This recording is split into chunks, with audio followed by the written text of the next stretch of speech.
Podcast, episode 2. That sounds so lame, but it's on our second podcast. I'm here with the good fellas, Phil, Rob, Eric. What up? You know it. What up? What up? I'm Marcus, aka Nelly. What's up, fellas? Man, what's good? What's good? How was y'all weekend, man? How was y'all week? Man. Work, y'all. What about you, Rob? And I go to work, go home, and pretty much manage, three females. I'm only dude in the household. But, it's definitely a challenge, I'm always up for a challenge, every day is not the same, so, We got Mr. Positive over here. My week was alright. It was long, man. I've been working a lot of hours lately. But I was able to take some time off yesterday to support my daughter in her hip-hop dance competition. So it was always good to support the kids. That's what's up. Other than that, man, week wasn't too much going on for the most part. Man, my week, what the hell happened my week?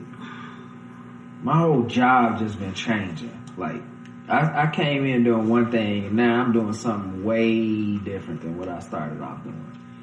Like, I'm doing robotics and electronics and building airplanes and all kind of shit I ain't supposed to be doing. But it's cool though, because it's like been kind of keeping my mind off other stuff.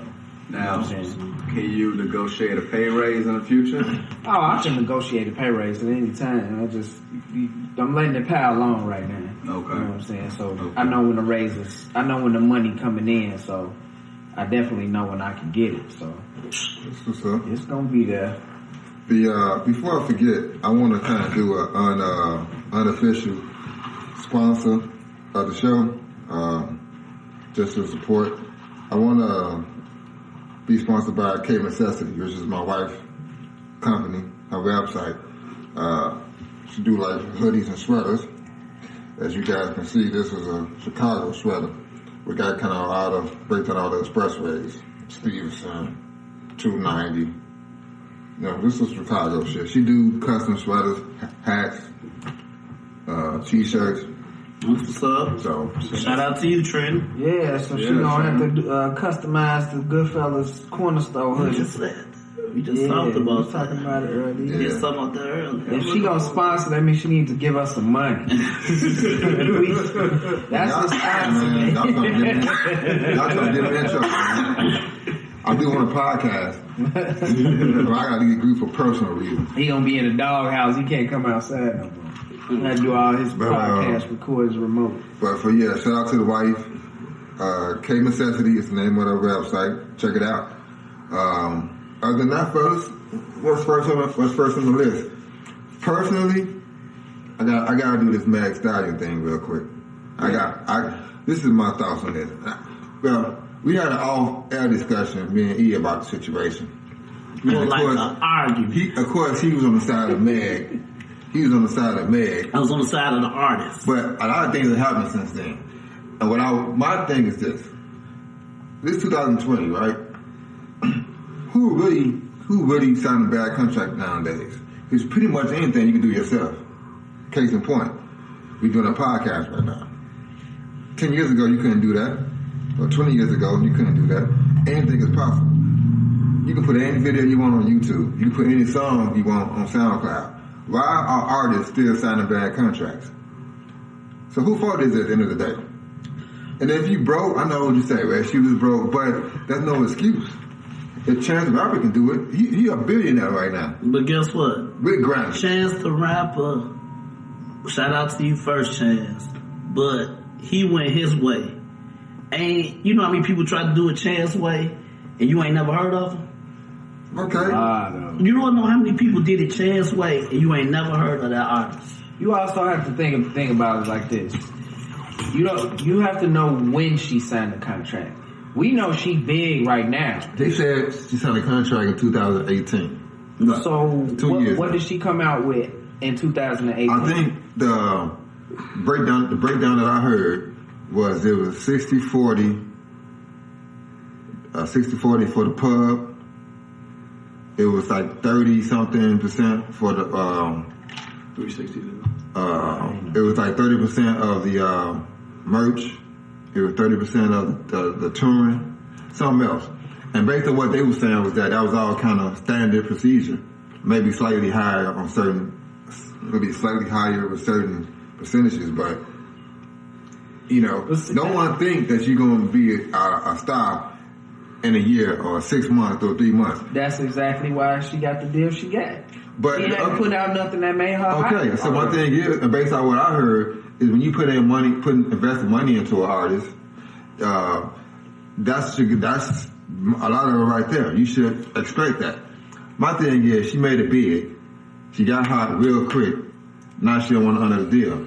That's kind of an issue with me. You signed the deal, so honor it.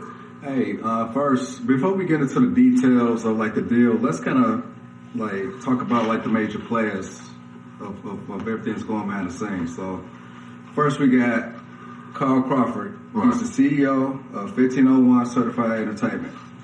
Then you got 300 Entertainment, which was the distribution for Meg. So I believe Kevin Lyles is running now. At first it used to be Lyor Cohen. Yeah. Lyor Cohen. He used to be their CEO. Then he went on to be like some type of big head of YouTube.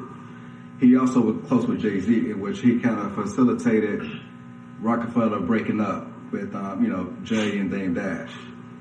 Now Meg's mother, her rap name was Hollywood, so she was familiar with the whole rap scene.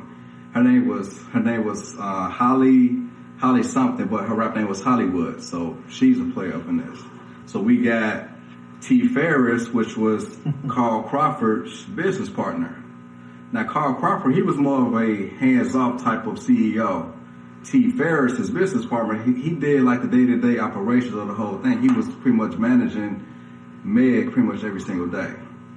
So now we got the players out the way, so we can kind of like look at the deep dive for the executive producer. Jesus Christ! All right, so that's the players. So according to, and this is really what gets me, guys. She's talking about she couldn't release music. Is it a coincidence? All of a sudden she dropped the album Friday. No, she went on tour telling everybody she was gonna release that music. It wasn't no secret. Well, it just seemed like it kind of was a publicity stunt to me, man. Well, she had to get an injunction in order to release that stuff on Friday. Yeah, she got a judge to allow her to release it. Right. Now, I mean, the thing is, I think that the thing is even as a business, you never know how good your product is going to be until it's out there. So she hit the ground running so fast, you couldn't have expected that. So of course, oh my God, I'm so big, I'm getting screwed out of the deal. Well, if it took her 10 years to get this big, to get as big as she is, would she have been complaining about this contract? No. My point is that. Exactly. So yeah, you have to understand both sides of the playing field. So you under a contract, you got to honor it. Now, with respect to the artist, if the business wants to continue to make money off the artist, then they should renegotiate with her. Yeah, because then she'll continue to want to do business with them. Okay, but she still haven't came out with an actual album yet, though. Yeah, that release that she put out was an EP or whatever. Right. Man, it's an album, man. I'm so tired of get people. It's a collection. It's a playlist. It's like more of a mixtape. It's still more of an introduction to it. It's an album. Look, the baby got famous off a mixtape. Right. This album just came out. Okay, so y'all claim that, well, some people claim that. Chance got a Grammy off a mixtape. What's name 3 songs off of it? I mean, we're not going there. We're not arguing. No, I'm pretty sure people that listen to his music can't name them 3 songs either. Look, the whole thing with Meg now, she done said some things about Jay Prince and put his business, because he's somewhat cool with Carl Crawford.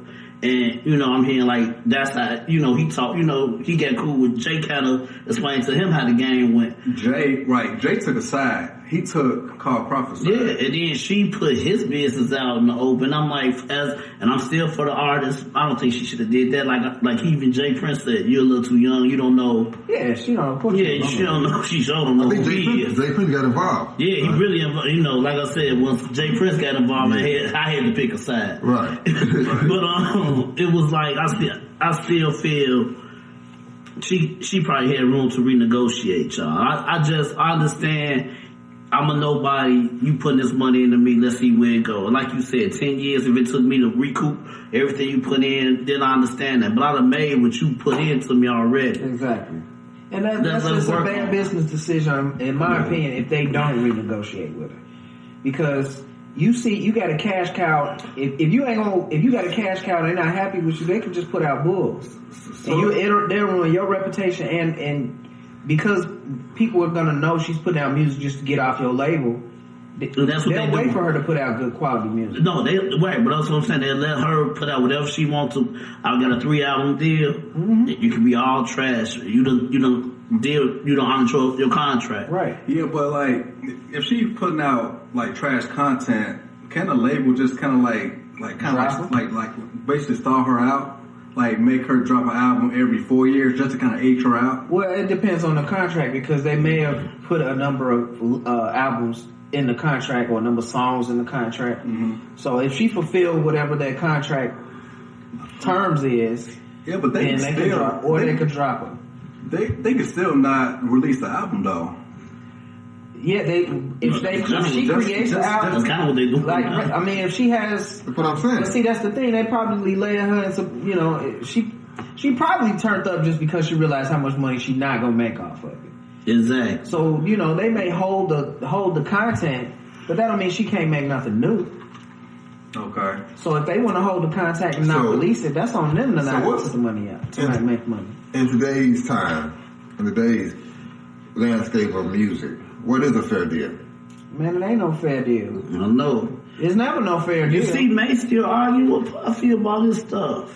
He's still arguing about his deal. The best deal you could get is the one you happy with. The best deal That's just the truth. I mean, you ain't never until you got, Jay-Z level of involvement and reputation, you ain't gonna never make more money than the person putting your music out. Sure right. Okay, so with a first time artist who hasn't came out with an album yet, will they get 40% of their masters off top? No, I don't think so. They masters. She got 40% of her masters. She'll never make 100. I mean, and that's kind of how the man. That's how the music industry is. And I think it depends on like a lot of behind the scenes stuff, like sampling. Like her biggest hit was a sample. Yeah, it was. Man, she got the videos that came out Friday. Yeah, that was a sample. Oh, that's a new one. I'm talking about the one she got famous for, Big Old Freak. Oh, Big Old Freak. That was a new one. BITCA. That's a sample. That's a sample pop. That's kind of hot, by the way, too. I like that song. Well, I mean, there's a lot of ways you can pay off a sample, though. Like, you could pay a sample off of royalties, or if you negotiate with that person whose music you can just buy it. Right. So really can you imagine the royalties that James Brown? Mm-hmm. The family of James Brown, yeah. He can get. But you know what? After a certain amount of time, it depreciates. Well, you can't get money. It becomes free content. So I don't know what the number of years are, but after let's say 20 years, it becomes public content. And all right, I want to go ahead. Free to use content. I wanted to ask one more question, though. And specifically, like about a contract. Some people keep saying that she was 20 years old when she signed a contract. Really, it was her mom and T Ferris that pretty much worked out that deal. Her mom thought it was a fair deal. That's why she signed that deal. Right. Mm. So my thing is, why the sudden 180? Because my thing is, when T Ferris took her to Rock Nation, that's when she kind of changed her tune up. Mm-hmm.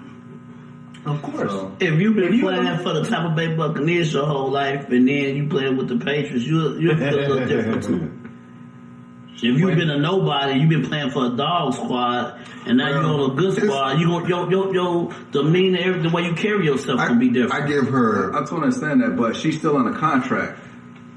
She's still on the contract. She's not a free agent. She really ain't did nothing. She ain't put nothing out there to make no money for her content yet. If you put out a bunch of mixtapes, mix songs, and get high, she ain't made no money. And honestly, I hate to say it, but I'm not too fond of it. I'm not a big Meg Thee Stallion fan myself. It just ain't for me. Well, this Phil, I do happen to like Meg Thee Stallion. I'm not rapping I don't about. think she the best rapper. I'm not rapping about jumping on some dick or shaking my ass. I'm just not something I want to listen to. You know what? I've been watching a lot. I ain't gonna say a lot, but I watched a few interviews with her, and the reason I like her is because I like her as a person. She seems like the music she makes. She don't seem totally different. Which is ratchet. Well, but I mean. Even when she talk though, she sound normal. She educated. She sound educated. She's smart. She's a smart lady. She go to TCU, but she ain't extra as hell. She don't come across extra as hell. She come across as just straight up. The horn like, you know what I'm saying? I mean, listen, I don't think any of her successes ran to her. I feel she's gonna always be down. Yeah, I think she's a very young lady. Right. Just got a bright, has a bright future. Right. And more than one way. Also, what people are not really talking about is, okay, she got these grapes with 1501, but at the same time, 300 Entertainment, they pretty much trademarked Hot Girl Summer, Hot Girl Meg, and Tina Snow. So they literally own her likeness. Yeah. They own her But that's, likeness. That's something is you come into this type of industry. Most people don't know what they should own. I think they don't know that they have the opportunity on their name. When you get a name for yourself, you should immediately buy a website with your name, because somebody else can buy a website and charge you for it, because that's the best way to get in contact. You know what I'm saying? If this podcast jump off, we need to buy a website, the CornaStore Podcast, and somebody else will be like, oh, they coming up, buy it. Then we can't. You know what I'm saying? Then we got to pay them for the use of the website. Nah, we from Chicago. We not gonna pay you. we'll get it back, trust. We gonna add a Z to the end of that podcast. No, we just gonna take the regular name. It's just the irony of basically she's so upset with 1501, but at the same time 300 and Rock Nation, they work together close and close, but they own her likeness, but she still got gripes with 1501, and which I thought was a fair deal. All right. That's just me. You know the what? music industry been shady. Yeah, it's always been shady. Hey, stick a pin in that one, man. We might not come back to it this week, but Megan Thee Stallion is a big, thick woman. I drink to that. I drink to that. Stallion, Amazon Stallion. Yeah, drinking to you, man. In my younger days. Lord. I don't think I had no days. I ain't gonna pretend like I could ever handle that big ass. You know I play with Hey, I tried that. Alright, what's next? Oh, man, you talking about hips breaking? We don't hit this Go ahead. You want to Yeah, we gonna hit this coronavirus, man. I've been hearing a lot of stuff from the last 10 years about bird flu and all these other diseases coming in. This one seemed to be sticking, y'all.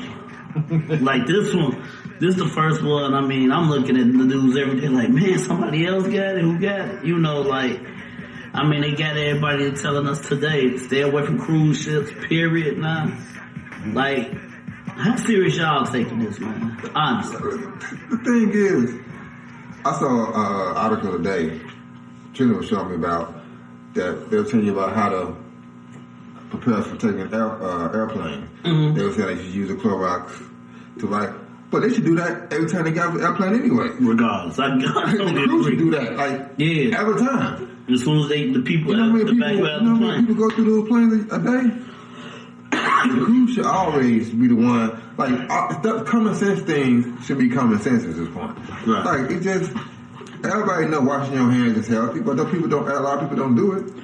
Well, okay. And my thing is this, man. Go ahead. Like every couple of years we have one of these academics that's gonna ruin the world. These academics? We had H1N1, we had SARS. We had Ebola, bird flu, swine flu, cow. What was it? Mad cow disease.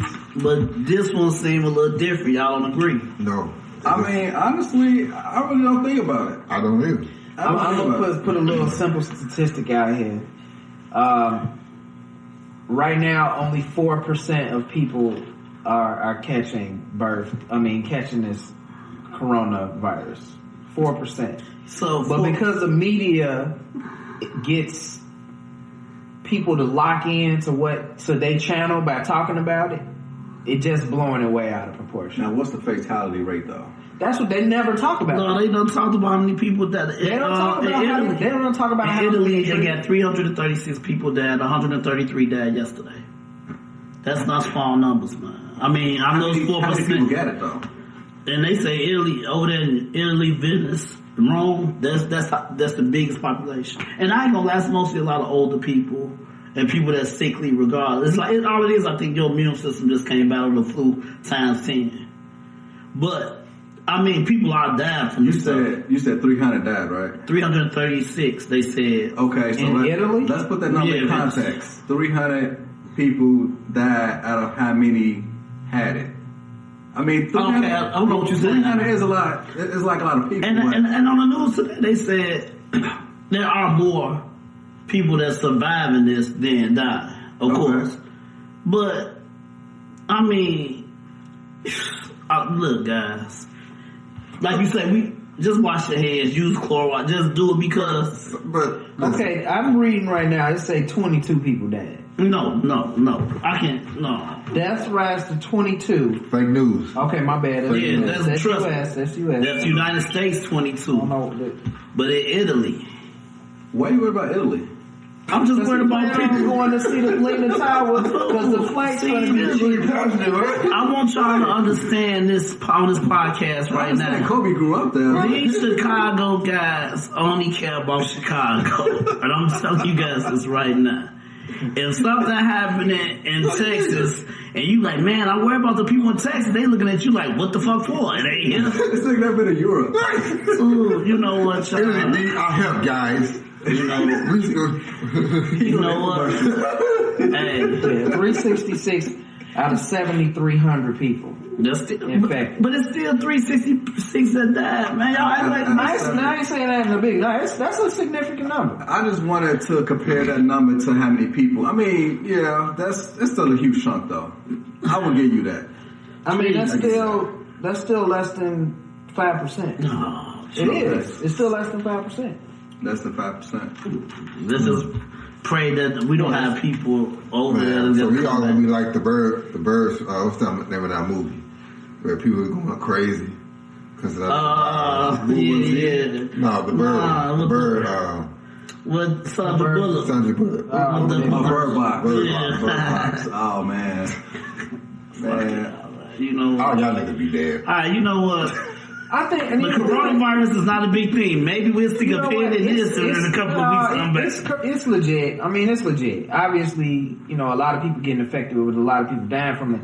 But the thing is, they're not communicating. They're communicating deaths and totals. They're not communicating how many people are surviving. They're not talking about how the treatments, how people are being treated. This ain't no real vaccination. It's not. They only treat the symptoms. That's the only thing I've heard. But they're not talking. I haven't seen one interview with a person who survived it. Why are they not talking to people who've been through it? Because they're not important? They're still quarantined. So once you catch it, like what happens?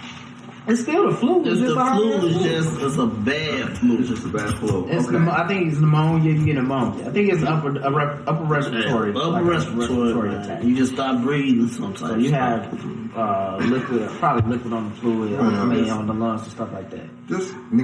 People just need to calm the fuck down. You know what's crazy though? It's like all these people buying all the hand sanitizer and masks. Those are not protecting you from the virus. Not. Dude, how many people you see daily? Well, downtown I see them all the time. And I bet you this weekend it's gonna be a lot worse. Use the restroom and it's about whack that bitch. Oh, that's what I was getting to. People don't even wash their fucking hands in the bathroom, but they walk around with hand sanitizer. I'm supposed to believe people using hand sanitizer. We use both together is one thing. I see people, man, go straight out the bathroom and no one's one main. And it's mostly We know who it mostly is. White people. Oh, I ain't saying you heard it first, people. Let's go. Don't hold back. Look, male Caucasians, y'all need to wash y'all nasty ass fucking hands. Right? Period. Wash y'all fucking hands. I saw this one meme where it said something about with all these STDs, people still don't mind raw dogging it, but when it comes to Corona, nobody want to get a mad. And I was talking this lady was talking about she went to like 4 or 5 different Aldis and all of them were sold out of hand sanitizer. New York, they selling it for like $26. Wow. New York, they selling it everywhere sold out of hand $26. That's to the point where you gotta now go to Aldi's looking for it. That's how bad it is. I should have went to Costco. I went to Walgreens on 35th today. They ain't had no hand sanitizer. I wasn't looking for it. This guy was in line looking for it. All you gotta do is buy onesie, the one wipes, the wet wipes. Yeah, I can buy some today. Just get wipes. Get wipes. The kids Hand wipes. The thing is, man, Same thing. people, you don't realize just how often you getting germs in your hands. It's like it's wasting your time to think that you combating. Nigga. I mean, honestly, If you pick up food in Walgreens or 7-Eleven, you buy anything, you got cash, forget about it. Unless every time you touch something, you put on hand sanitizer, your hands not gonna be clean. Every time you touch your cell phone, you literally gotta wash your hands. Your cell phone, your steering wheel are the 2 dirtiest places in your life.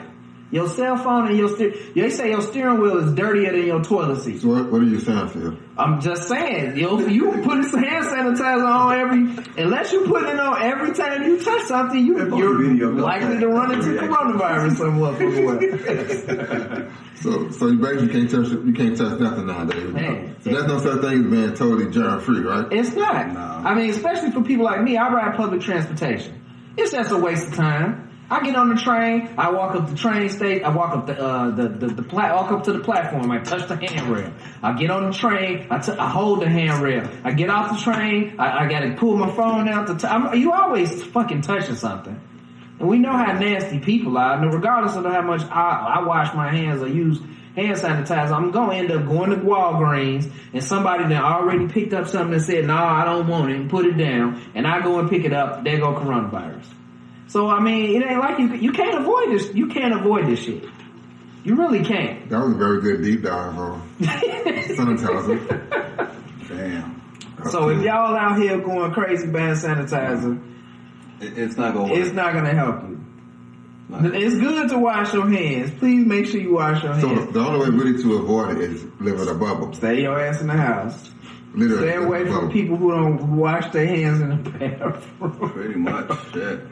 You have people use a hand sanitizer. They don't even take showers and shit. Like, you right, man. I mean, some people just don't wash their hands. They just use the sanitizer. Yeah. I mean, you still got to put water on your hand, water and soap. You got to clean your hands in order to desanitize. People just want to mask it with sanitizer. I mean, sanitizer is not cleaning your hands. You still got to clean them. All right. I'm done with this, man. Yeah, Corona week. Please. Corona, just stay away from black people. Just stay away from us, man. I heard a report, though, speaking of that, it's like 3 cases in Africa. Period. Who went on a cruise? They got the less cases, though. Right, the less cases. Yeah, right. Yeah, the whole It's so hot. What Trump saying, it's getting warm, it's about to go away. He said some shit like the weather getting better, so this Corona's probably going to be going away. And he said that...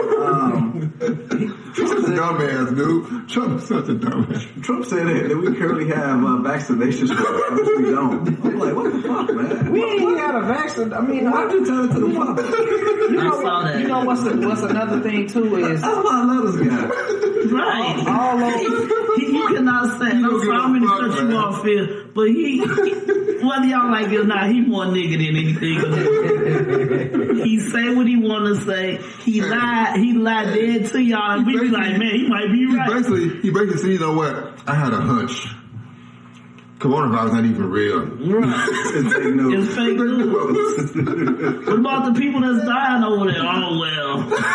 We got a vaccination for them. We'll bring them real back. Talk though, here's something that a friend of mine was talking about. Like, we already know China has billions and billions of people.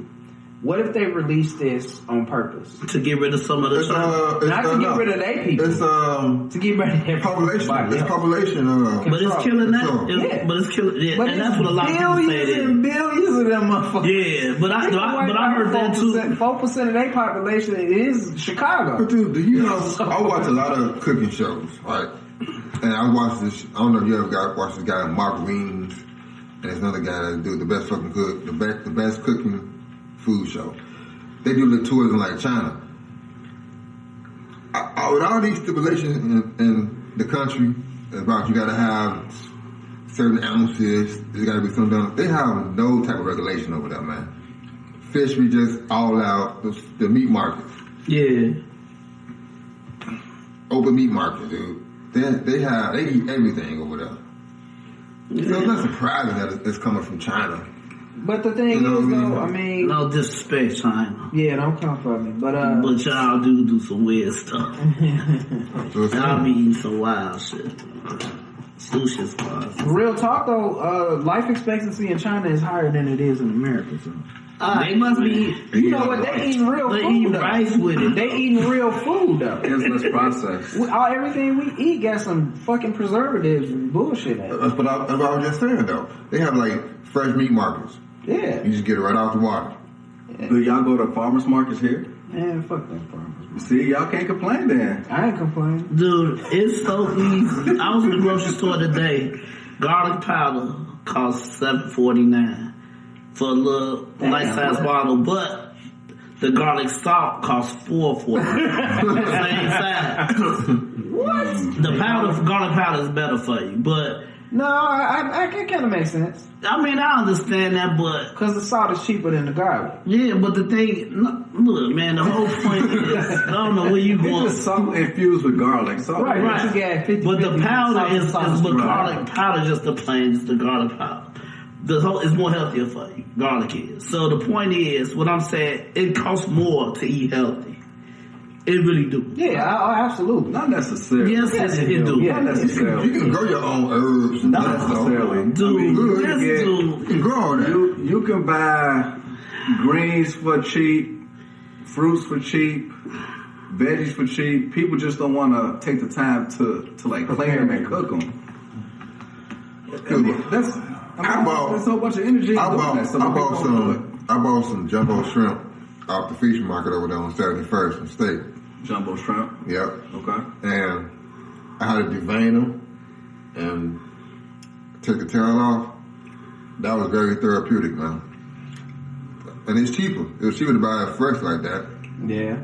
It's the same way with chicken thighs. So it's the same way with fruit and all that stuff. Like, if you just buy wholesale, it ain't gonna really, at the end, it might cost the same or a little bit less. Like if you bought like a whole pineapple. You gotta do that work, you know. Like a whole pineapple cost you $3. The cut up chunks will cost you $7. $7, yeah, $6.99. Yeah, because you're paying for the labor to put them in the can and all of that extra shit. Right. But you know what I did? I went to YouTube how to cut a pineapple. Took a whole 99 cents, cut it out myself. You could have asked me. I cut up a pineapple. But YouTube is a lot more easy to access. I don't need you. This nigga got 15 juices upstairs. Instead of using YouTube, you could have FaceTimed me. He learned a new trade, okay? He know how to cut. You could have FaceTimed me. I could have showed you for free.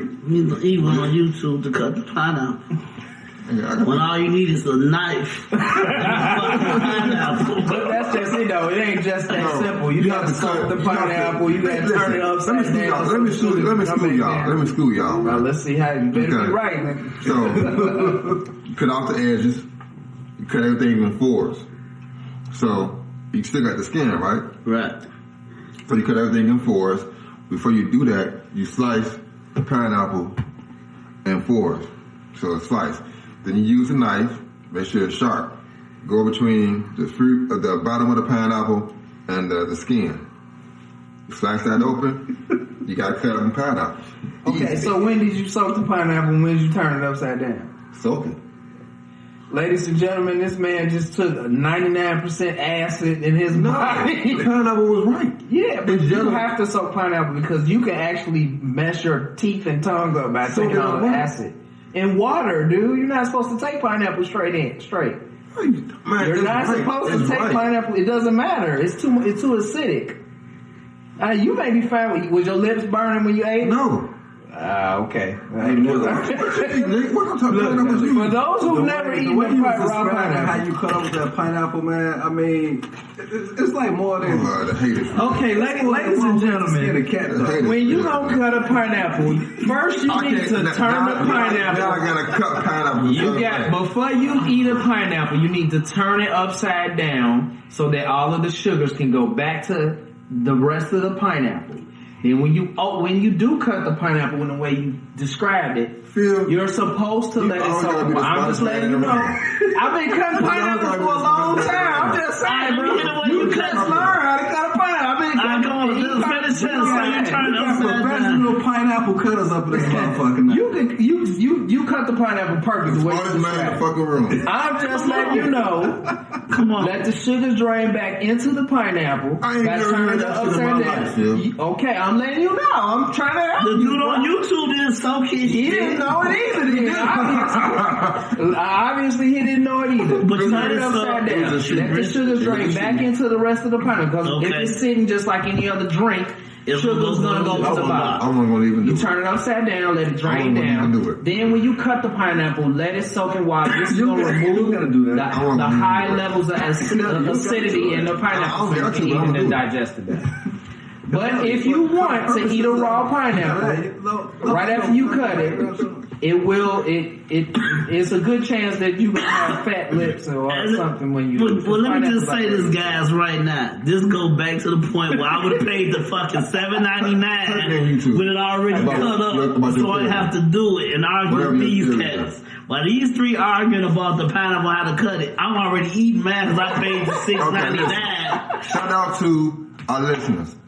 If you know how to properly cut a pineapple, please get up with us. Please. Somebody let me know. Yeah. You see how many YouTubers, you can't just go to the first YouTube video, Marcus. Like I said, it's more than one way to skin a cat. So. Look, pineapples have a very high. He said you cut that pineapple. He said, man, your blood pressure went to 207. Oh man, fuck this shit. I'm done. What's next topic? What's next, G? All right, fellas. I kind of want to ask y'all what y'all think about the whole notion of like patriarchy. Like when y'all hear patriarchy, what's the first thing that come to mind? That got shit to do with me. Wow. Wow. I wasn't expecting to hear that. Okay. Well, I mean, you know, lineage, you know, patriarchy having to do with lineage. You know, most people view families based on the male's lineage. And, I mean, basically the male being the head of the family. Okay. And as you know, the male, the grandfather. Hold on, what we talking about here? We talking about like being a patriot? Patriarchy. A patriarchy. That's when a male. Male lineage, got that wrong. A family's lineage is based on the males. So like your son, his son, shit. And so on and so forth throughout the history of family. I thought you were talking about patriots. Yes. Patriarchy. Yeah. Oh. Like there's patriarchy and there's matriarchy. As far as the black community. For those who don't know, like myself, explain the difference. Okay, all right. Okay, I'll frame it this way. It's as far as comparing races when it comes to patriarchy, for the most part, I believe that the black community is more of a matriarchy. Yeah. Reason being that it's like a lot of female-headed households out there. For whatever reason, you know, like the father didn't stay in the woman's life. He didn't stay to take care of the kids.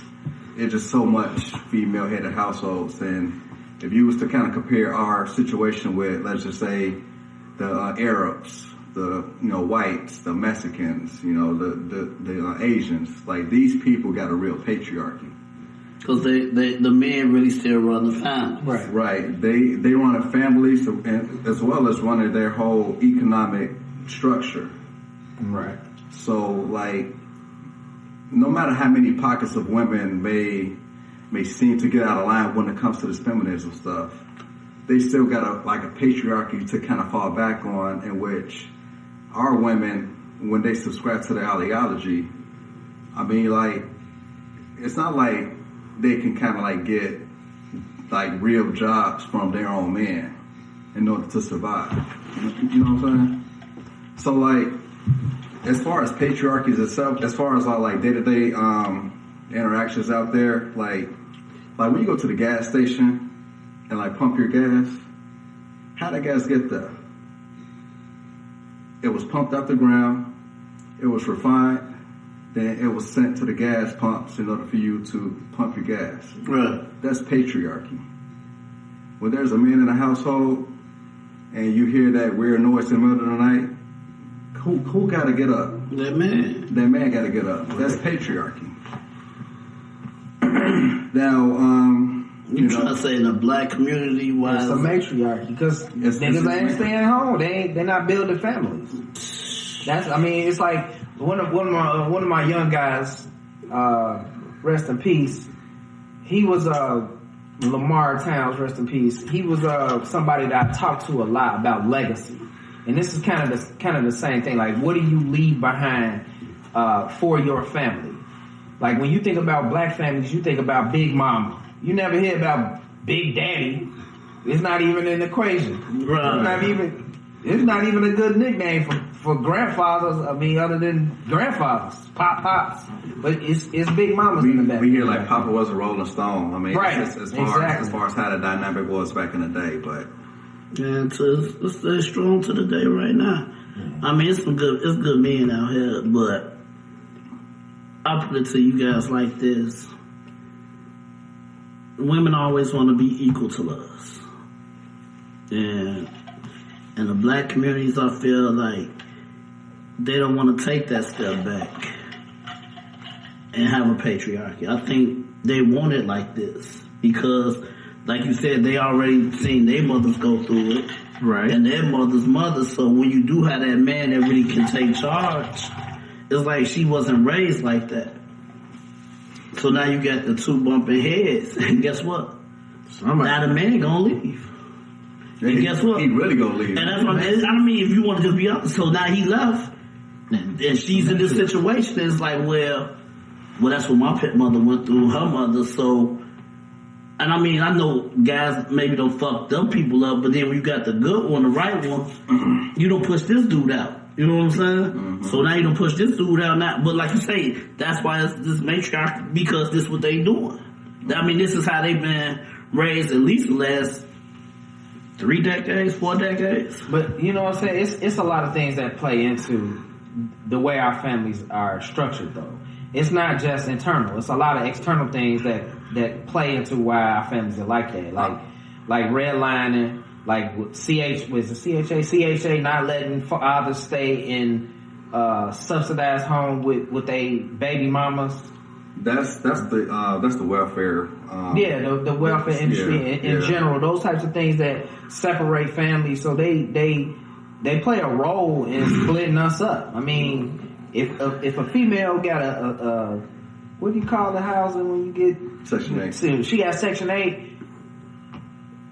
A man can't be in the house. Yeah, you know what I'm saying?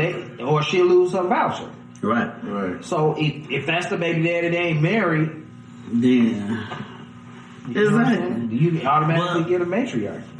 And like I say, so that's just another, like you say, more than one way skinning cat. That's another way that filters down to show, like, man, there go another black man going out the house. Yeah. Mm-hmm. And basically the only way, you just gotta be a good father, marry her, say, you gotta show her, like, man, I can run this. Yeah. Like, you gotta, and then, women don't want to hear it. You damn near gotta belittle them a little bit to let them know, like, nah, you got this shit. You can't do. It's not like I'm really dissing you, but I'm trying to tell you I got this. If we fall on my ass, let it be my fault. I can take that. You know what I'm saying? Right. When I met my wife, she pretty much was like that. Like, not to put her business out there, but like she pretty much raised her kids by herself. Mm-hmm. All of them. for the most part by herself. Yeah. So it was always, when I met her, she was, you know, I do what I need to do for myself. I don't need you. You know what I mean? That's how my wife as well. And that took a minute for us to kind of get on the same page. Like, babe, you don't have to do it by yourself. You gotta do it by yourself. I got you. I got you, and vice versa for me. You know what I mean? Did y'all clash a lot from that though? No, we always kind of, as far as the money situation and just doing stuff, we always kind of worked it out. Like, it was kind of, we kind of clicked on that, surprisingly. Okay. It's like, you know, me coming into a situation, I ain't really had nobody that I really can know to have my back to do whatever. You know what I mean? And she, on the other hand, she gonna do what she need to do anyways because of her kids. And I'm coming in a situation like, I can bring something to you to help you out. Right. You know what I mean? Your situation now is my situation. Exactly. And that's, to me, that's where a man comes in at and be that patriarch. You know, sometimes, you know, to go back to what you're saying about the generational situation, it's like our dad's dads wasn't taught to really, they just taught to work. They have 4 or 5 kids outside the family. But they ain't going nowhere. You know, but they ain't going nowhere. But everybody knew mama held the house together, though. Right. And even, like, you saying that, mama holding the house, like, even though Pop's out here doing him and coming back. You just bring home the money for the bills. And honestly, y'all, is it really that bad that it's a matriarch? Because at the end of the day, man, even us men, you still, you know, your moms was just that chick. You know what I'm saying? So, I mean, I understand, like, say, other nationalities and everything, they got their patriarchy and everything, but shit. Like you say, everybody love Big Mama. But you know what's true about that? Say for instance, my route that I work on for the PO is a predominantly Hispanic neighborhood. Shout out to the post office, yo. And you know, but like as far as like the father, it's like you look at the business, it's always Rodriguez and Sons or right. That's where the Pablo and Sons and you know whatever. They always providing for they the man that provides for everybody in the family. They probably be the man that buy the building and then have all relatives pour on the bill. They stack their money. Right. Like they gotta come from somewhere. You know what I mean? All the men may be out building, you know, construction. Most of them, they do roofs and stuff like that. I see it all the time. You know what I mean? The men work, we're gonna take care of the household. You know, and they take care of the business. And I ain't seen them have 3 kids, 2 in the carton. And on top of it with the laundry bag, going to the laundromat. They make it happen on that front while the men do what they need to do. Well, see, in my opinion, that's what makes the patriarchy not necessarily better, but it shows that it's more effective because they've come here, established themselves, and now they got businesses all over the fucking world. Whereas we've been here forced, and we don't have the businesses that they have. Now, how do black men exercise their patriarchy? We don't. Shit, we don't stick together. How the hell? But his question is, how can we or how do we? I'm saying, how are we right now? The status quo. How are we exercising patriarchy right now? I don't think we are. I don't think we are, man. We don't even identify that as a. It's kind of a trick question and kind of a low key joke, but I would say by our swag and our dicks, pretty much. That's how we exercise patriarchy, in which it really don't even like it don't amount to much, right? But we think it's just so much, and we right, think, right. I don't know if that's us exercising our patriarchy. I feel like that's more like individual ego. I mean that's just masculinity. That's how we demonstrate our masculinity. Right. I think from toxic masculinity. I don't even know what the fuck that means. That's one of them phrases that come out that really don't have no real meaning. It's just some shit people apply to it. But patriarchy, man, I mean, it's so many things being done to our community that makes a patriarchy just not work for black people. And then behind that, you got the strong black woman that don't need a man, and ironically, the dominant race will push that out so that we see it. Like, that's one thing they will push. You'll see that in the media. But there are just as many people that saying, you know, black men stay at home and black men stay married. But you'll hear black women, strong women, Essence Fest, Black Women Festival. You'll hear all Black of that. Girls Rock. You'll hear Black Girls Rock. But you won't hear anything about the male. That's another way that they're exercising the desire to keep black people in the matriarchy. Because they know it's not going I got to drink to that. That was strong. That's the whole Mammy syndrome, because they made Lizzo Entertainer of the Year. After they clowned her ass. Right. And like, when you look at these mainstream shows like The View, you got Whoopi Goldberg in contrast with Elizabeth Hasselbeck. Right. I remember. On The Real, you got, what's that woman's name? That comedian. The big chick? Yeah. I don't know. Lonnie Love.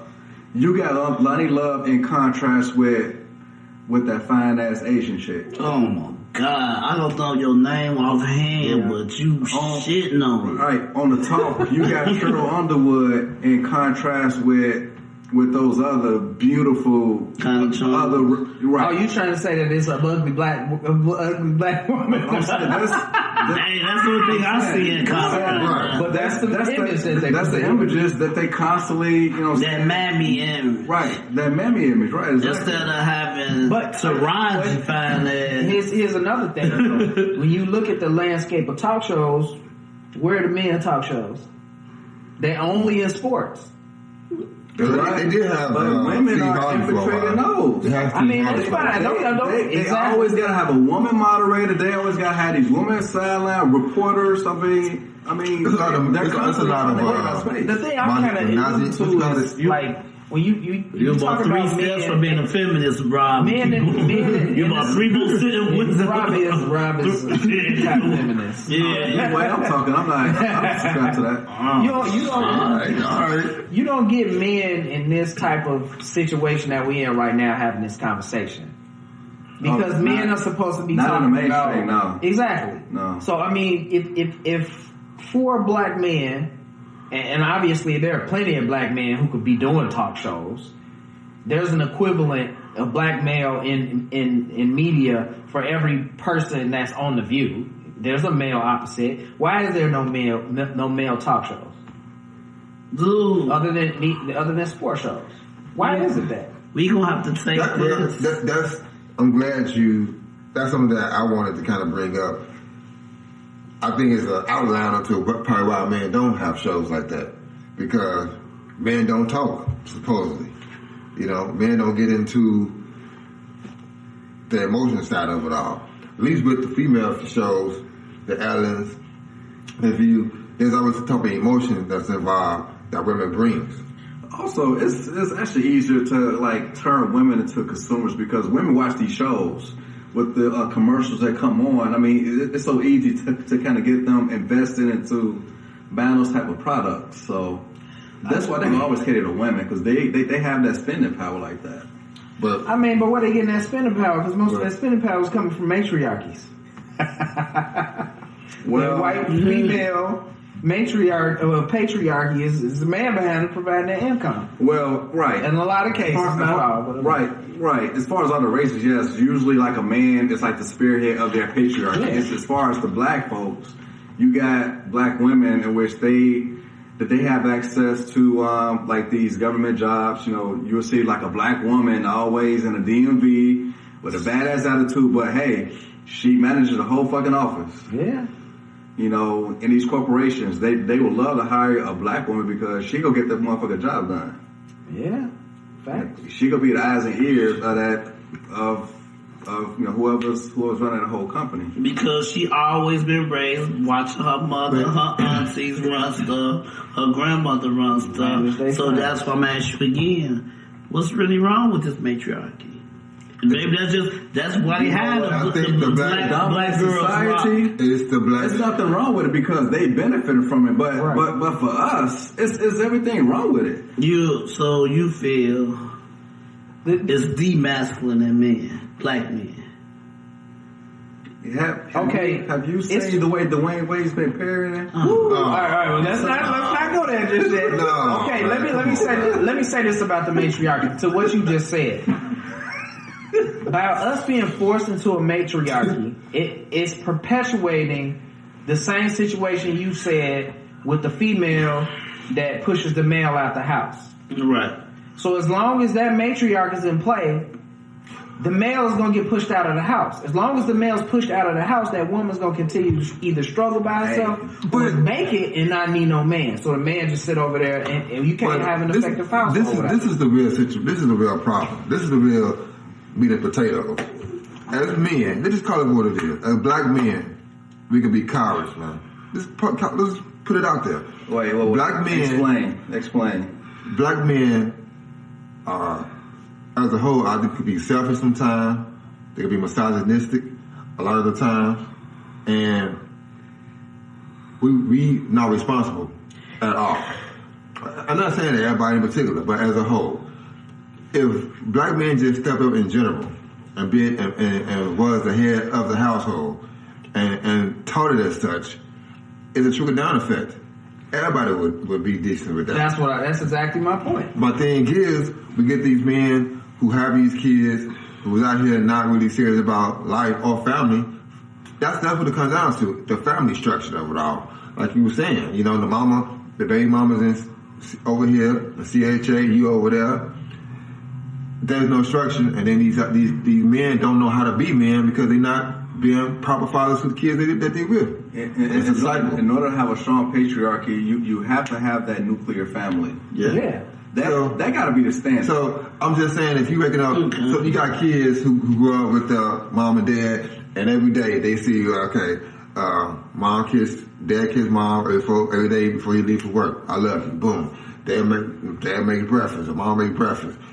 Every morning you see the same thing. Dad kissing mom, and you just got girls or boys, and they seeing this as an example of how you should be a young lady or a young man. When they get to our age, it's already in their brain. Right. Wash, rinse, repeat. I mean, so the cycle continues. So you flip that situation, and you got your mom over here, and just your mom, the dad over there, and all you see is your mom bringing in guys from time to time. You know what I mean? She ain't really serious. You may see your father from time to time. Mm-hmm. She not, her whole perspective of life growing up gonna be totally different. Yeah. Because she's not used to having a man in the house. And the dad, he's probably irresponsible because he ain't showing up like he should. He ain't putting the time to be supportive like he should. And then there you go. You got a whole generational situation. Mm-hmm. So I think as black men, like I said in the beginning, we need to take responsibilities for ourselves and our community. That's why we ain't growing. That's why we don't have, you got Chinatown, you got Greek Town, you got Little Italy. Ain't no black town. South side. Right. Yeah, I mean, you got Jews pretty much controlling banking, commercial real estate. You got Arabs controlling corner stores, Dunkin' Donuts, 7-Eleven. Corner stores in our black neighborhood because black men can't be responsible and own anything nowadays. And we don't support our own on top of it. Right. I mean, if like a black man were to have a corner store, though, I mean, some other black man would try to take him down and ride a shot with the Arabs. You just proved my whole point, Rob. Yeah. As a black man, as that's why I said, we got issues. Each other do right. Exactly. Yeah. It's a sickness, man. So, do you think it's more with the men in general, like you said, with each other? Yes, I believe that with that crab mentality type shit. Honestly, if you used to seeing that from birth, like I keep saying, you got to have that strong nuclear family. If you're used to seeing male leadership, then as you get older, then you shouldn't have to. So go ahead. I'm gonna cut you off. That's not always true though, because for me, I had both of my parents in my household, and what I think a role of a father should be now is totally different than my dad relationship was as far as being a father. He worked, he paid, he provided, but he really wasn't there emotionally when it came to things in my life that might have could have affected me down the road. I'm in the same boat as you, but So I don't think. But still, like I still won't trade my situation with being with a single mother. I mean, Oh no. it was definitely value having my father, and in the same household as me. But that should be the standard. That's what I'm saying. There will always be like exceptions to people having two parents and they still not turn out right. That's gonna always be there. But I'm just saying that should be the standard, regardless. Yeah. It should. A 2-parent household should be the standard. That should be the standard. Yeah. But I think it affects other things too. Like for instance,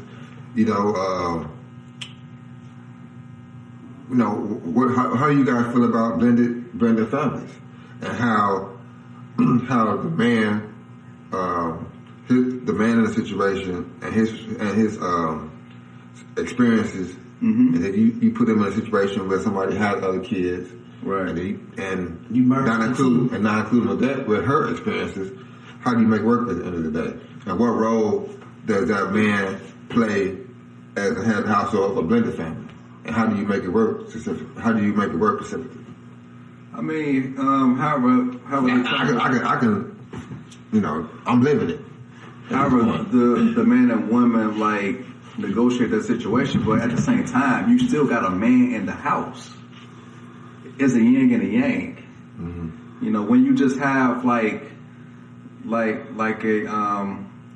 whole feminine energy constantly being put upon the children in one household, that's all that they're really seeing. But having that man in the house, it's a different. It's a checks and balance. Yeah, and I like you said, man, I'm in the same situation. If you're in Chicago, it ain't no secret. My wife got 5, I got 4, but it's like we make it work. Everybody, the kids get along. But like you said, if they seeing it, maybe they're not seeing it. And honestly, I don't know if they seeing it on their mother's side or whatever it is with mine. But it's like if I'm seeing that, like when they with me. And her kids see it every day. Like you say, the kids, Do you feel a responsibility to them as to show them what a man really should be about? Yeah. Plain and simple. What do you do to? My whole point is, a father always don't want his girls to grow up too fast. You always gotta let them know, slow down. It'll get there. Especially when you got people like Meg Thee Stallion. That's, impressive, but they see this every day. Mm-hmm. So you don't want your kids, especially your girls, you don't want them to grow up too fast. Move slow, homie. Just being in there, and sometimes how kids will see their mom and be like, my mama get away with stuff. You never want, and that's going back to this patriarchy thing. Even the kids should see that my mother, she run this house, but her husband, my stepfather or my father, my kids see, well, my daddy, if he put his foot down, that's the law. Exactly. And you don't want to one up your wife, your kid's mother, whoever, but you look at, even all like kids, and they look sometimes, it's cute, because you get the kids like, yeah, ma, you ain't, you tough. But when daddy come around, he really makes the last, and that's how we saw when we was coming up, honestly. Mm-hmm. Even if you caught some of them arguing, you might have caught them young, and then you see your pops say what he had to say, and that's it. And that's something that I struggled with in the beginning. With my wife was like, when it comes to the kids, she was law. Now I come in, I might have my opinion, right? You know what I mean? And it's like, well, I think they should do this, Y, and Z. But how can you tell somebody who's been raising their kid by herself? No man really to do nothing. Exactly. How can you tell a black woman at that?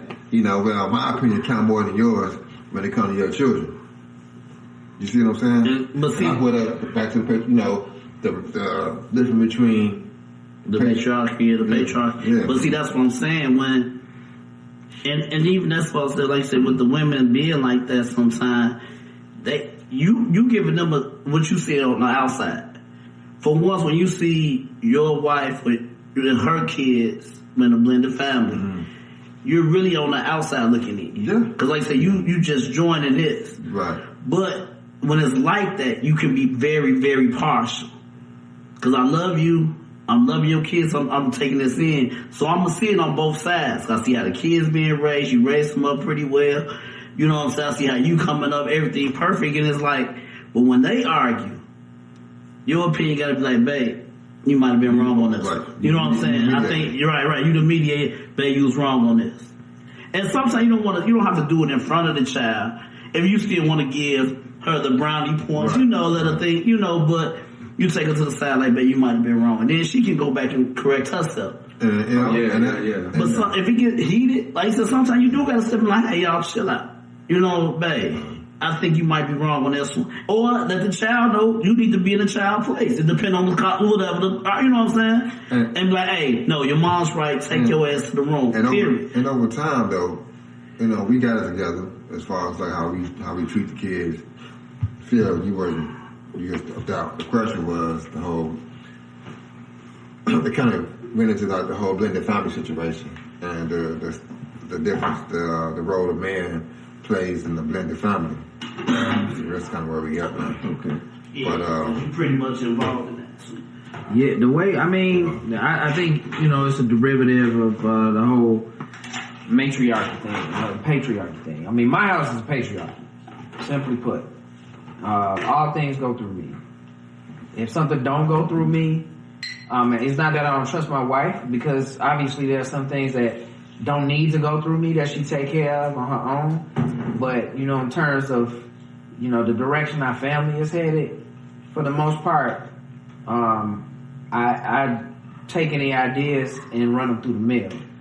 You know what I'm saying? That's just because of the type of person I am. But I don't exclude any of her opinions. Obviously, her opinions matter. Everything she says does matter. But if I say no to some shit and I mean it, there's no overturning it. And as a man, I don't think that if it's your house, I don't care if you're not even the breadwinner. I don't care if you're not the breadwinner. If you're a man, you're not going to allow anything to override you. You got to have a pretty good ass reason to override me to begin with. But as a man, but that's what I'm saying. He made the law, man. It's the law. Right. Convince me somehow. But yeah. My word is law. And that's because it all boils down to it all boils down to this. Okay, if I let you make a decision and things don't go right, it's gonna be my responsibility to pick up the pieces. Well, I could have avoided all of this. I could have avoided it all just by letting you know. See, I'm different in that opinion though, because if you communicate, anybody can make that decision. I don't have to be the end all for that decision. If I feel like my wife can make that decision without me, if we talk about it, I let her do it. I don't think the man has to be the dump that deep. I think that if you communicate and make decisions together, I think that has more power or more substance or gravy in it than it will be where I'm going to make the decision and that's how it's going to be. That's standard though, but I'm saying... How's it standard though? That's like... I'm saying you're going to always have that communication, but who has the ultimate veto power? Right. Who has There's got to be a president. You can't have a 50-50 relationship. It's going to be 51-49. It's always got veto power. Who got veto power? I think Rob's asking you a question. I'm asking you a question. He's not going to put you out. Listen.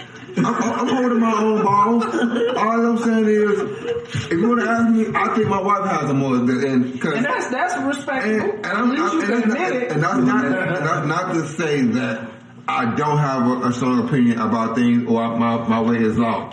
A lot of times it works out that way, and we just don't need that dominant. We just we talked about it, we make the move. A lot of times when one of us make a decision without the other, it don't never go right. I might not have cared. She might not have cared about it. So basically in a nutshell, right? If you make a decision, you usually got to hope that shit works out, right?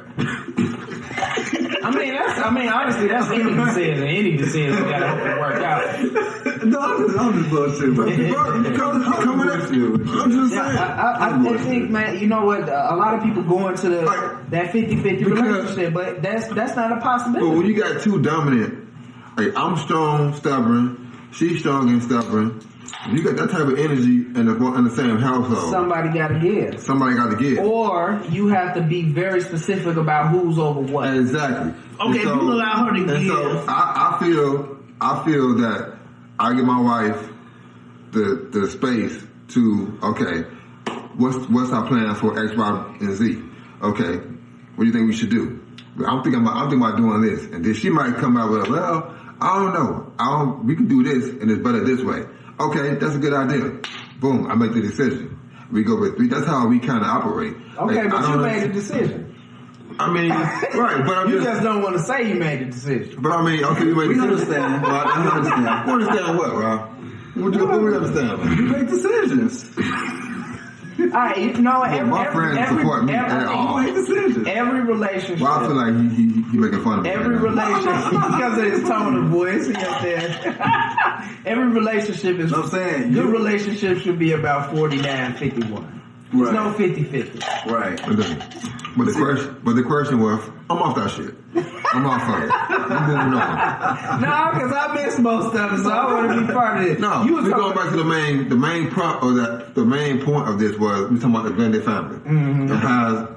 And as us being men, how does in the blended family affect the structure of a family? A man in a blended family, how does it? Yeah, for the kids, negatively or positively? For the kids, it's never good for the kids because.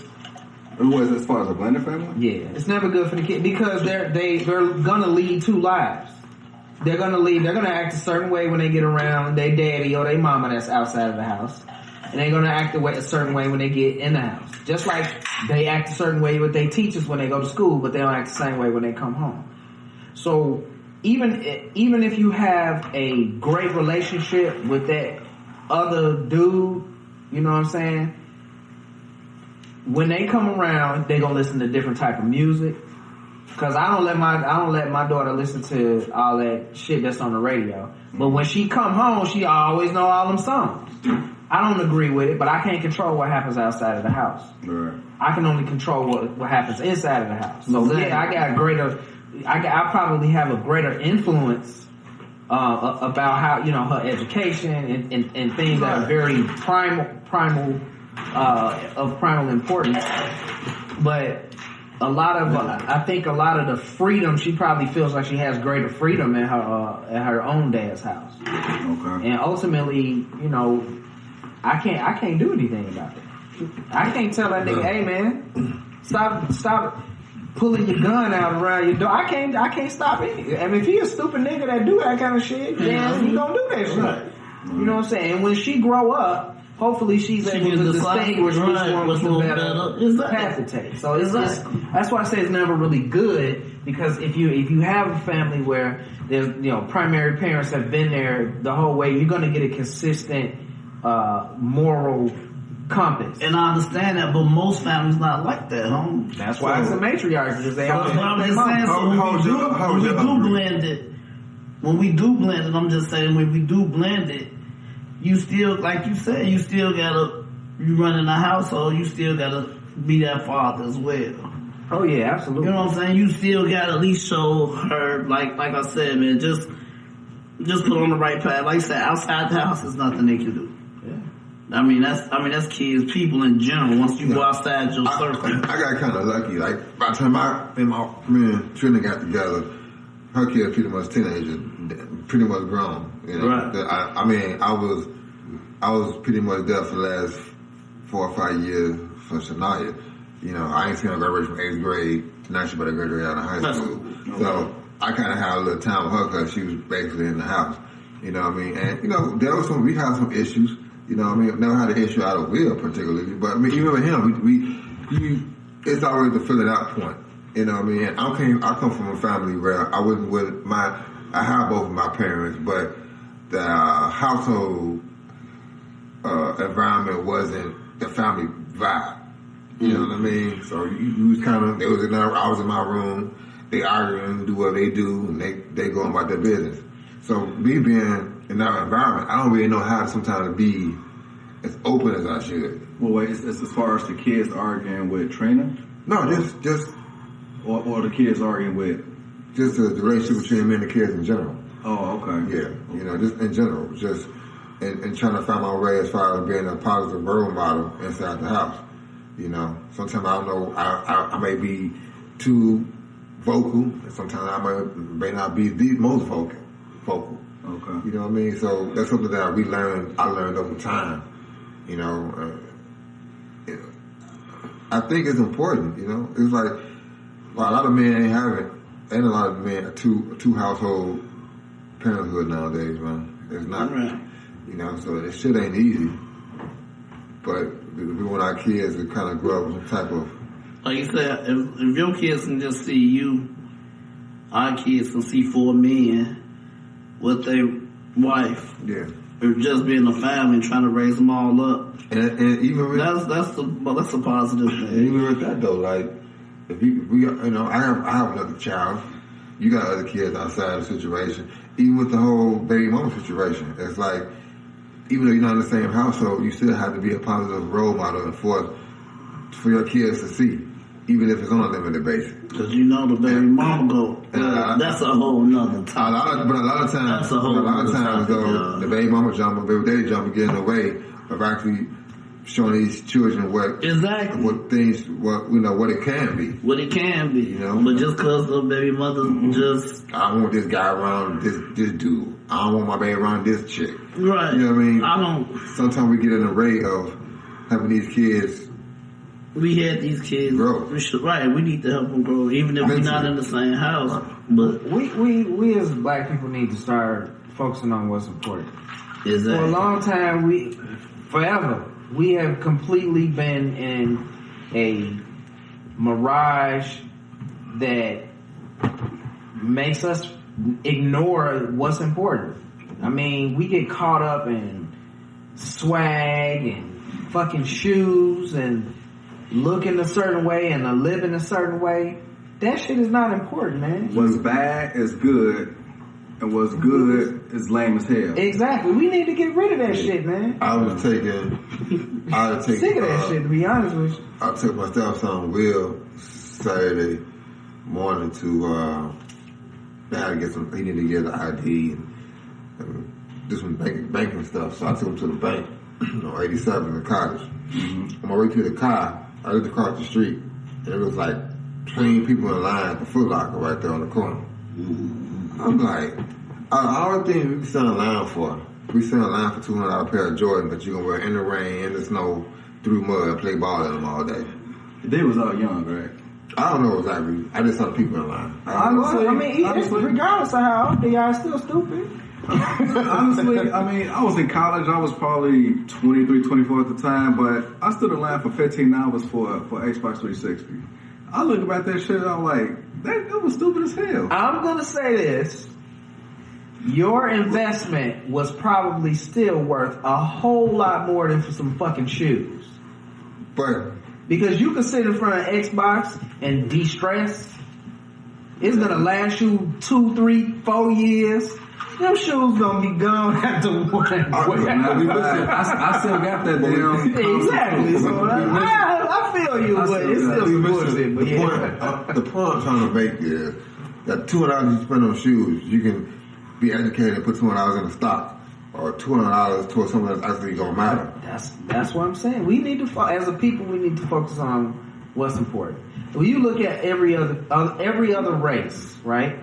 When their kids get 18, they either go to college or they stay at home until they build their families and then they move out. Mm-hmm. For us, when you get 18, you get the fuck out. Right. There's no economic structure. No. But why with these other families, you sitting at home, you working, you stacking money, you know what I'm saying? You preparing to build your future, you still helping out your family.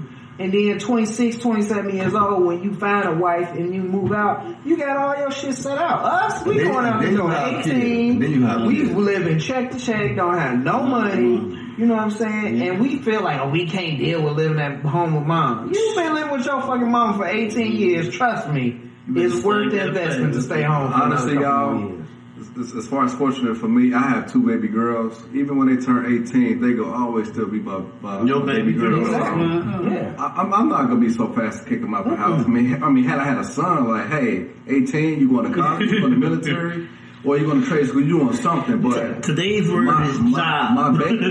My baby girls, they turn 18. You gotta hold them to that same Baby, standard. you can take your time and do whatever you want to do. Yeah, you keep telling, don't you do that shit, because they gonna end up taking their time to come home with some thought nigga.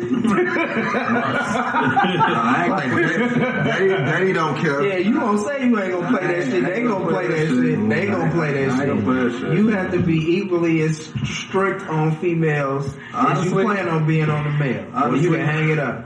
Honestly, as far as for me now, about time they hit 18, I'll literally be done with working. I'll be retired from the federal government. He gonna return back to that PI job. So I would be more active in like what activities that they're doing, but at the same time, I at least got some type of economic, financial structure to pass down to my girls. Yeah. I can put down sanctions on them. If I see that they just do sanctions. A real patriarchy can pose sanctions on delinquent kids. You know what, Mussolini and Stalin, you can do whatever you want to do, but you want to. Okay, so for the black community, what type of real sanctions can we put on our kids? To keep them in check? Yeah. First off, my mom whooped my ass. I turned out real nice. That's a different day. At what age? Okay. All right. Let's give an example.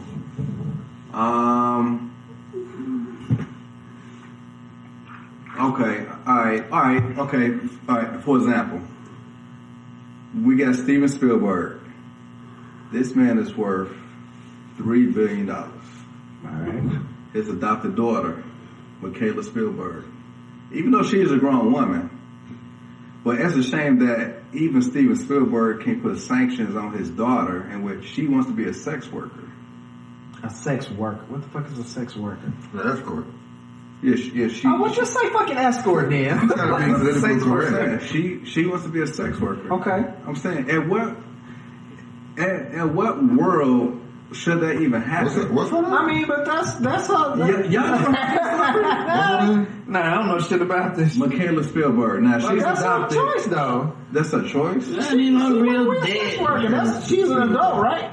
Yes, she is. So you trying to say as an adult you should be able to define for your child what they can and can't do?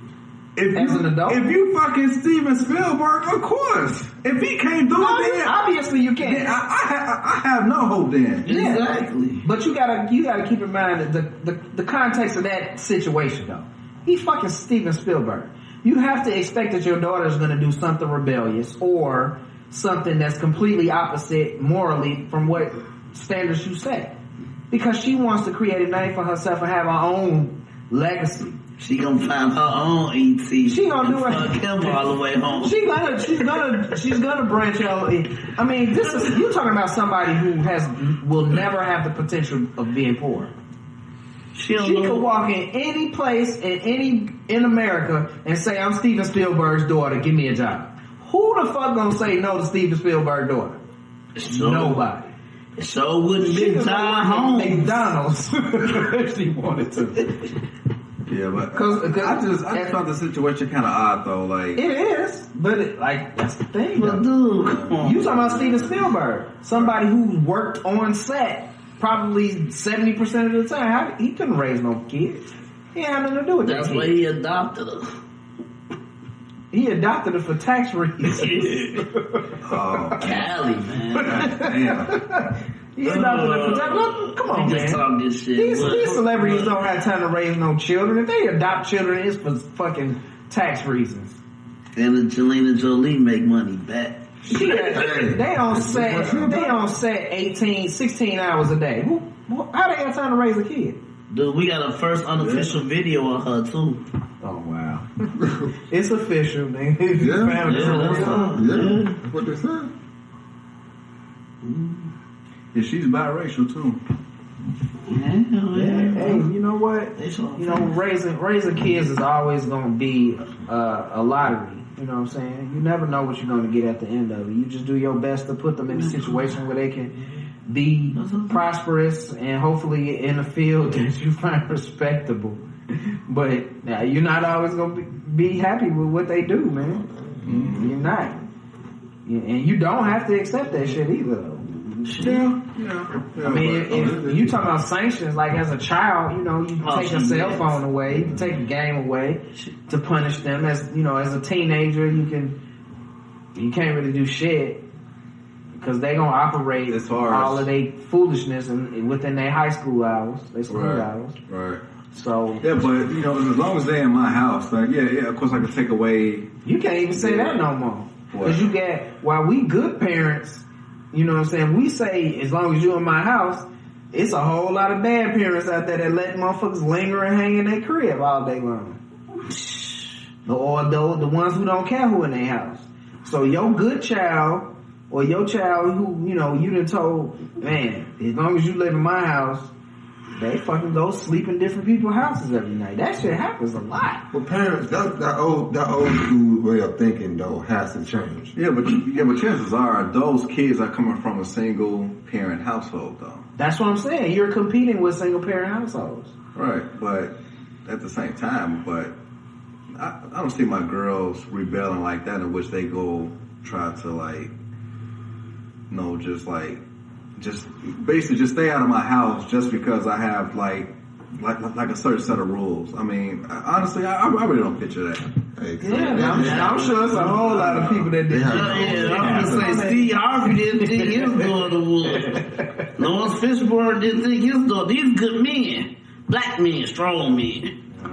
Man, Lawrence Fishburne's daughter, she was wild too. She was wild. Yeah, Montana Fishburne and Lori Harvey. Yeah, Lori's not really his real daughter, right? Oh no. No, she's not. She's Future taking care of her now. It's his daughter. The thing is, that whole community raise a child thing, we need to get back to that. Our community's so fucked up, I don't want my community raising my child. Exactly. This kind of brings me to my one of the topics I want to talk about. That I think, as a whole, that the black generation in general need to start doing more of. Next week on the 13th will be like the 3-year anniversary of Randall passing. And, and unfortunately, rest in peace and all that. Unfortunately, the reason behind it was said it was called suicide. So it had me thinking about just mental health in particular. I know it's been kind of a big, it seems like it's been like the flavor of the week lately, but as far as in the black community, to kind of piggyback on the whole men and what we bring to the table in general. Mm-hmm. How do you guys feel about just men and actually seeking mental health and seeking help with their mental health from day to day? Do you think that would help men be more active in the family?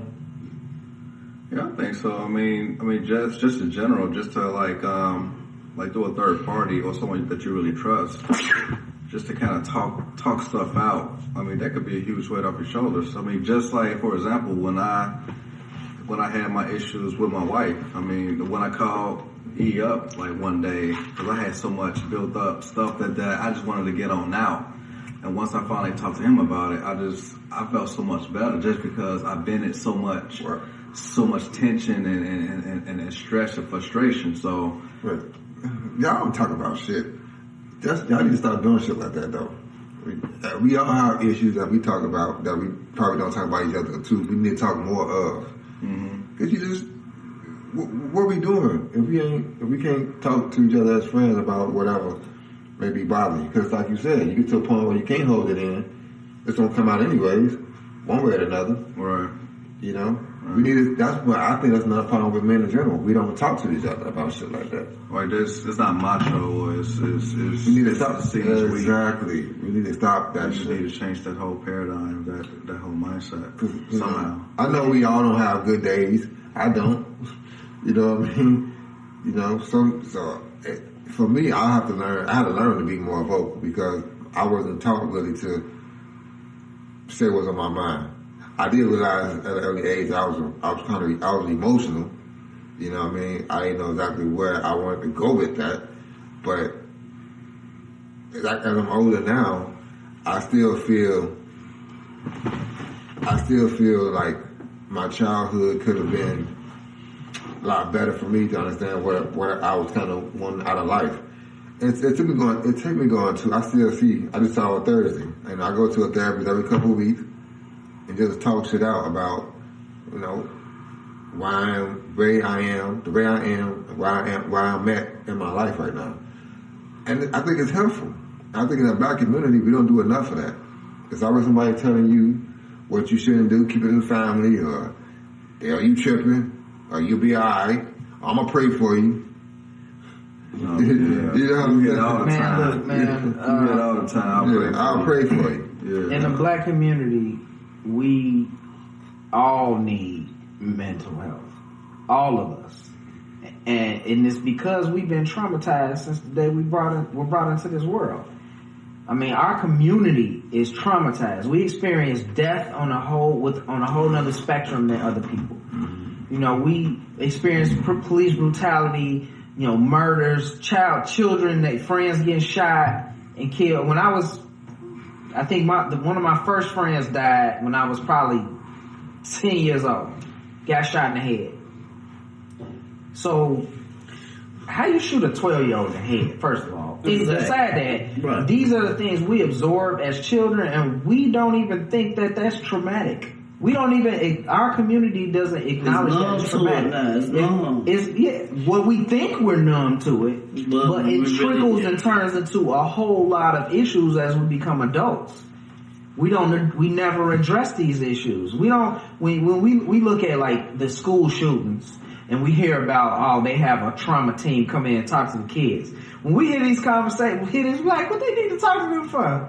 Ain't nothing wrong with them. Somebody gets shot. Big deal. Yeah. No, that shit is a big fucking deal. Yeah. We just downplay it and suppress it so much that we don't realize that it affects us psychologically as we grow up. So we become desensitized to murder and death, and we turn the other cheek to it. But that's not how the human mind is supposed to operate.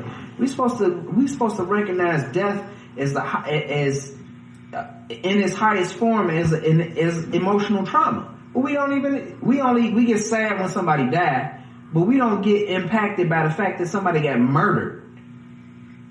There's two different things. There's really two different things. Yeah. You got a person laying in the casket, which you're sad because you're going to miss them, but you're not really dealing with the issue that this person got murdered in their backyard. Like, that shit just happens every day. Right. It's not supposed to happen every day. Things that are not supposed to happen affect you long term. But we don't deal with it. We don't. So from that aspect, the fact that we're so expecting when we get pulled over for some shit to go bad from a police officer, that's trauma. That's emotional trauma. People, not everybody's affected as harshly as others, but some people get sweaty, they get nervous, they make stupid mistakes and end up getting shot just because they're afraid. But because we're not addressing these mental issues within our community, we're perpetuating the situation. We're constantly putting ourselves in a situation where we feel like it's life or death, and it's just the way it is. It's not supposed to be like that. So I absolutely agree. I think it's for everybody. Every black person, at least in Chicago. Yeah, as long as you live in the inner city, we all go through some type of PTSD. Yeah, exactly. It's for PTSD. I mean, the only difference between inner city PTSD and military PTSD is that for the military, you get a check. You get something from it. Right. Unfortunately for us, just living through it day in, day out. Like me, living out of B. Wells. I mean, I saw all types of stuff, even up to when I was 10 years old. Once we moved from that whole situation, but that was like the 80s crack era, and then you had the the gang turf wars, then mass incarceration, then the welfare state as far as Bill Clinton shut down certain things. Gentrification, you got housing projects closing down, and then you got to pretty much scatter these people across the whole freaking city. So now you got pockets here and there that has elevated in like crime. I mean, it definitely affected everybody. So I'm gonna ask this question, then we're gonna move on. But with all the issues we just talked about tonight, as far as the black man role in the house, mental health of the black community, taking the man out the household, knowledge, all that we just talked about tonight. Can we as a black race, can we overcome this? Can we get better? Can we? Or will we? Will we? Can it be fixed? I don't think so, because this machine is working so efficiently to the dominant culture. Yeah. I mean, it's working quite well for them. It would be different if they wanted it to be different. Like, could we actually build another Black Wall Street? Yeah. And the same thing that happened to the old Wall Street that happened to the new one. Be self-efficient. They'll burn that shit to the ground. We'll burn it to the ground, one or two. I mean, look at the honeypot controversy with Target. It was this black woman. She started a business in which she has the vagina pads, all the natural. It's like plant-based like stuff that kind of help vaginas become more better. Yeah, pH better. You gotta better those vaginas, everybody. So ladies, yeah, proper hygiene. Now, when she did that commercial, all she said something about was, like one day she just hoped like the next black girl would like be just as good or something. And you had white women that were just ready to burn that shit to the ground. I mean, they troll that lady to death. That's the same correlation with Black Wall Street, with Tulsa, Oklahoma. You know what I'm saying? I mean, it's a capitalist society, and as long as one dominant race can find a way to make money off of you or manipulate you in order to continue to keep you chiseled into a certain place, it's going to continue to be that way. So the answer is no. The answer is no. Yeah, so we're always going to be third rate in American society because we don't want to pick ourselves up and make ourselves. That's not the only reason. Just watch this though. If everybody did what Phil said earlier, G. What's that? Just take care of your home. Just be the patriarch. It starts with the home. Start be the patriarch in your home. Just how we doing this conversation. If like listeners don't hear nothing, the men don't hear nothing, just take care of your home. And believe it or not, if you keep continuing it won't happen this generation. It won't happen next. But if the kids start to see again, daddy, mama, kids, they go to work, come home, she cooking, they playing. That's one thing me and my wife have never done. We have never argued in front of our kids. Never in 8 years. So when me and Mika is in the house yelling at each other and calling each other out of name and talking shit, they know we playing. Because that's how we play. Mm-hmm. But the kids would never know what's going on. Like my wife, her previous relationship was totally fucked. You know what I'm saying? So when I know what I'm bringing to the table, but when you know what people have been in, black women, you know how to adjust. That's one thing men can do. We can adjust to whatever situation we get ourselves into. Facts. That's why we can have this family then go to the next family. But it's like whatever situation we in, we can control it. So when I know what she been through, I knew first off, and what her kids seen, I'm never gonna be that person. Right. Especially because I want to keep this woman in my life. So it's never that. So as long as those kids, like you said, watch us be happy. Even when we going through some shit, we arguing in our room or we in a car arguing. We're somewhere, not nowhere around no kids, but when they see, all they see is happiness and go in and out, they're like, damn. And then their relationship turn to that. And then when they friends come over and see that shit. So if just take care of your home. And then just let that shit filter down. And it might take 10, 20 years. Does a black family exist? Does the model black family exist? The model Absolutely. Absolutely. It absolutely does. And there are places across the country where you can go and see prosperous black people. Absolutely. Yeah. So it can be done. It's just gonna be a challenge, man. Everybody has to. We have to pay more attention to what we allow our kids to see. I think that makes a big difference. Yeah. Like we always want to say, rap music don't change. That shit do. If your kids ain't never seen movies don't change. Movies don't affect my kids. Yes, they do. We quote every damn movie. Exactly. So I know what the kids doing. They do. You know what I'm saying? They draw from that. They might not draw lifelong lessons from it, but they draw from it in the now. Because we did. You know what I'm saying? Does it make us go out and shoot somebody? Some people it do. One person, that 1 out of 10, that one goofy person gonna believe that shit, but the majority don't. But does it get you hyped up? Does it change your mood? Absolutely. If it can change your mood, it can make you do any fucking thing. So we do have to instill a greater level of respect in our kids. You know what I'm saying? Because I feel like if you go somewhere with your kids and they under a certain age, whatever you decide that age is, you don't want to hear people cussing. You know what I'm saying? Like I went to the restaurant on 71st one time and I had my wife's kid with me.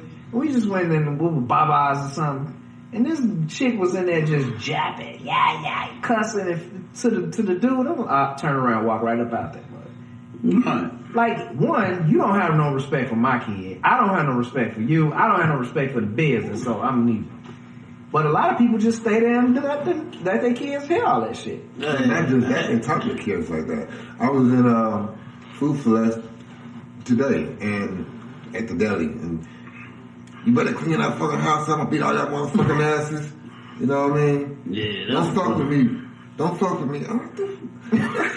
Like, talk to your kid like that? That's what I'm saying. What do you expect your kid to talk to their future employee? Like, Exactly. Or if it's a female to your future boyfriend or husband. Exactly. Like we have to be, like to what you said, Phil, we have to be careful how we talk and how we act around our kids. That's basically what it comes down to. Like imagine if like somebody in that restaurant would have like try to at least like calmly like reason with that woman, like, hey, his kids are here. Could you kind of keep it down a little bit? Like imagine no responsibility. That's why I left, because if I would have did that, she'd have japped on me. Right. Now I had to hit her in the face. Now I went to jail. Like imagine if she had like some like simp boyfriend waiting in the car, and then she come out japping. And next thing you know, this dude thinking that you literally probably hit his woman, and then the next thing you know, it's a see, that goes back to what's the word? When it comes to the black man. Patriarchy. Yeah. She clearly had that whole vibe thing going with him. You don't respect him. Right. You don't respect him. If you want to do that in front of him, you clearly don't respect this man, however wrong he is, but you got to put him out on Front Street in front of everybody in the restaurant. Right. You don't respect. There's no respect. Right. There's no respect, and you know that translates into your kids going to school and cussing at school, come back home, cussing at home. You know what I'm saying, and getting in trouble. Then they suppress it and hide it. And then they just cuss. They turn into fucking little animals at school.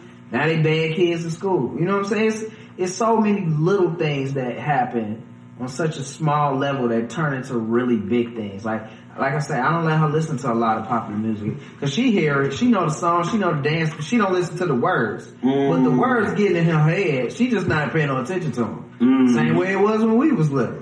You know what I'm saying? I listened to NWA. I didn't know what half they was talking about was.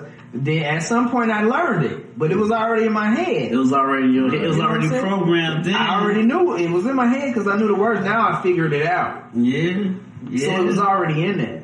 But you know what I'm saying? So I make sure she don't. And then when I tell her like, no, you can't listen to that. They talking about drugs and shooting people on the radio all of the time. That's all they talk about is drugs and shooting people. And I don't even know how I make it to the radio because don't be good music, number one. And then two, they talking about drugs and shooting people. They kept curving. Y'all won't let ball. Y'all won't play ball music on the radio. Don't play that. That's what I'm saying. And don't get me wrong, I like the music, but I'm an adult. I know how to take this information and process. And understand it's still entertaining. Yeah, they don't. It's like my daughter, she want to get on YouTube and do whatever she want to do on YouTube. I'm like, no, you too young. You don't formulate proper sentences, and you putting out all this information for everybody to see for the rest of eternity. Mm-hmm. Forever. This is forever. Yeah. So if you make one mistake now, whatever happened in the future with your life, it's gonna come back. It's gonna come back. You can't run for president because as a 6-year-old, you said white people stink. Right, exactly. You know what I'm saying? Exactly. You can't. That's what I'm saying. You have to. Did she say it off camera? What, white people stink? Yeah. Nah, I ain't. I'm just making an example. White people do stink, but she don't stink. Y'all need to stop eating all that bologna. I think Fierce is dead because her YouTube show blowing up better than his. Nah, she ain't got no YouTube channel. Nah, real time, I wanted to get her set up with a YouTube page because, you know, this generation is obviously different than ours. Yeah. The way they reach out to people and the communication and all the information they get is they need to understand how it can be effective because in the future it's going to make it might replace the phones, not the phones itself, but it's just another way. It's going to replace the news. It's going to replace the news. Absolutely, it's going to replace the news and how they get information. So yeah, I wanted to understand how to use it and how to make sure she's, you know, being mindful of the content she puts out there. It's better that we teach them now because they're going to get a hold of it and do it anyway. You know what I'm saying? But as far as, you know, a lot of the music that's out right now, I'll be 96 to death on her. And even some of that shit. She be listening to Nelly Furtado for the next 10 years. Shout out to B96. Well, it's coming toward the end of the podcast. And, I think the moral, we've been talking for a minute. Time goes pretty quick, man. I think the moral of this podcast is that as black men, you know, we want somebody have to take the lead as a black community and do better within our community. And I think it starts with the black man. You know, we have to be the point man. We have to be the people that lead our families. And right now, we let down everybody. We let down the kids. We let down the parents, your wives, the neighbors. We let yourself down. Let yourself down. I think as black men, man, we need to step up and be what we need to be. You know, it's all good to have strong black women, but if we don't have men holding them up, it's not going to work at the end of the day. Yeah. So I think the moral of this situation is just black men need to step up and do better within the community and be a better man. Just, every day ain't perfect. Just every day try to do something different that's gonna make yourself a better person. You know? I'm gonna piggyback off that and say, be a better man by not thinking that you're gonna do it all by yourself. There are a lot of answers out there from a lot of different people that you can get. So don't think that you're gonna be a better man by yourself. You're not just gonna flip a light switch and then be a better man. It's gonna take a lot of effort, a lot of work, but ultimately you can get there if you know what path you need to be on. Because it's not an easy path to be a good person. And if you're coming from, you know, if you are already behind in the score, you know, you got to come back from being down in the game. It's going to be a whole lot easier if you seek help to get there. So you got to put in work. Good, man. Good talk, man. Real good talk tonight. You don't have nothing to add to that? You know what? You guys pretty much put it out there. No, I really don't, man. Don't drink and drive. Right. I mean, honestly, guys. I'll put something out there. Well, shout out to my father-in-law. He's a fresh off the boat Jamaican, and over there, I see how they kind of practice patriarchy. And by the way, he kind of ran his household and raised a daughter and a son. It was definitely beneficial, and the way it kind of brought up my future wife, and I kind of saw those values that he was put into her, and that kind of attracted me to her. So shout out to him for like raising a beautiful daughter, and I was lucky enough to even have her as my. Yeah, she in the other room. She in the other room. She can hear you. Oh, come on, man. You cap because she in the other room? Oh, no. I'm like, where's all this going? Man, let's look. This wasn't on video. Y'all caught all this brown nose. Y'all know they heard them feet coming down the stairs. And go ahead and close it down. Yeah, close it down. Anyways, thank you guys for joining us. This is the CornaStore Podcast with the good fellas. Until next time, take it easy. I wish I could give this feeling. I wish I could